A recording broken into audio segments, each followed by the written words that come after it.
Hey loves, welcome back. I took a little break because sometimes we all need to step back, reset, and breathe. But now I'm back, and with Valentine's Day around the corner, it just felt right to create something filled with love. So today's video is a little different.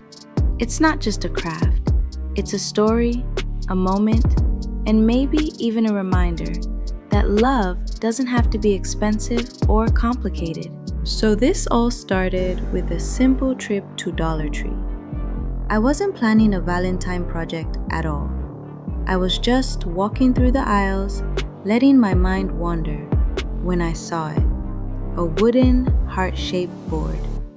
I picked it up and just held it for a moment. Isn't it funny how inspiration works? Sometimes it doesn't come when you're looking for it. It comes when you least expect it. As I kept walking, I spotted something else. A towel with little hearts all over it and the word love printed right in the center. And right there in the aisle, I could already picture it.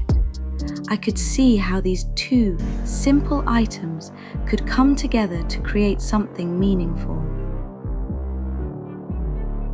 Have you ever gone into a store and found something that just spoke to you?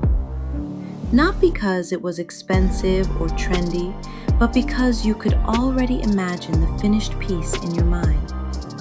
If you've ever had that moment, let me know in the comments. I love hearing how inspiration finds you. When I got home, the first thing I did was paint the wooden heart white.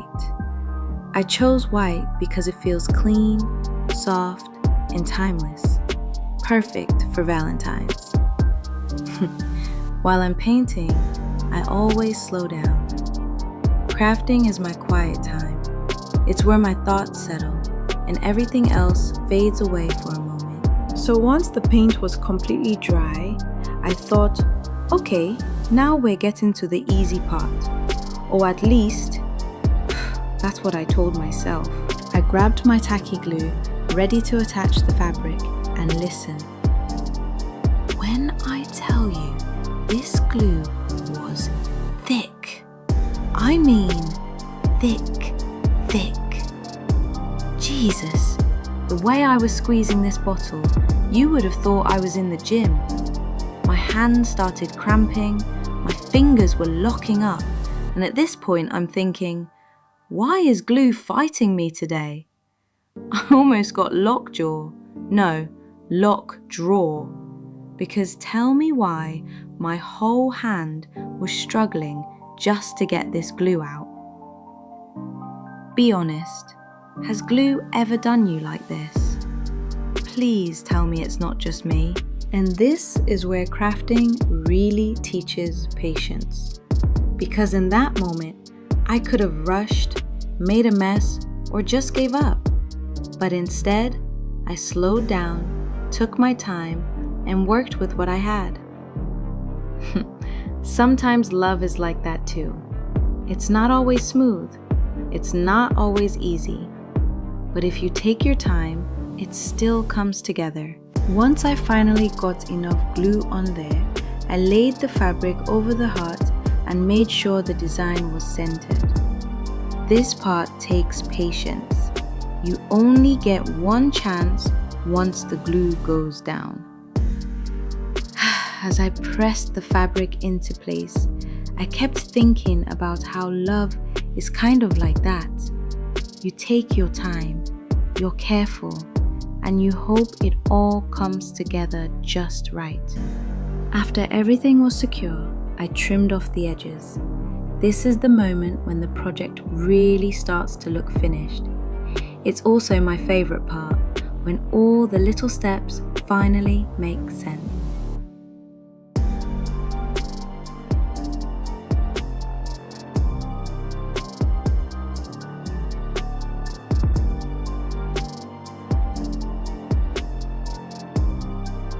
At that point, it already looked beautiful, but it felt like it needed one more thing.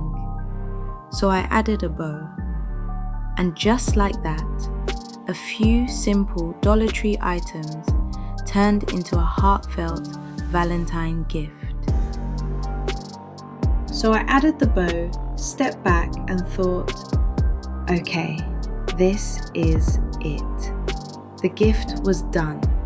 It looked beautiful and I was feeling real proud of myself. And then I realized something. I forgot the most important part, the ribbon on the back, so it can actually hang on the wall. So I grabbed a piece of ribbon, flipped it over, and glued it right onto the back. Because listen, what good is a wall piece if it can't go on the wall? Please tell me I'm not the only one who finishes a project and then realizes they missed a step. And honestly, that little mistake just made it more real. Handmade gifts aren't about perfection. They're about love, effort, and the story behind them. This is your reminder that love lives in the small things. A handmade gift, a quiet moment, and little creativity. That's what really matters. Thank you for spending this time with me. If you enjoyed this Valentine story and craft, don't forget to like, comment, and share. And tell me, who would you make this for?